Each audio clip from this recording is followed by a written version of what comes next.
ਧੋਖਾ ਹਰ ਪਾਸੇ ਦਿਲਾਂ ਵਿੱਚ ਚੋਰ ਰੱਖਦੇ ਨੇ ਬੁਲੀਆਂ ਤੇ ਝੂਠੇ ਹਾਸੇ ਹਾਏ ਧੋਖਾ ਹਰ ਪਾਸੇ ਦਿਲਾਂ ਵਿੱਚ ਚੋਰ ਰੱਖਦੇ ਨੇ ਬੁਲੀਆਂ ਤੇ ਝੂਠੇ ਹਾਸੇ ਲੋਕੀ ਨਫ਼ਰਤ ਦੀ ਕੋਈ ਐਕਸਪਾਇਰੀ ਹੋਣੀ ਚਾਹੀਦੀ सच्चियां मुहब्बतां दी कोई डायरी होनी चाहिदी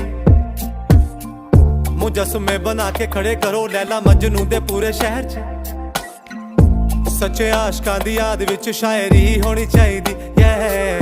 रूहां वाले प्यार जेड़े करदे सी लो जिस्मत पर सीरतां ते मरदे सी लो यारा चले गए ने ओ दीवाने बुझ गए सारे ओ परवाने बन गया चाइल्ड्स पे प्यार एक जोक ज़हन च रखा ना मैं गल करा स्ट्रेट प्यार ते रह गया है बस गिव एंड टेक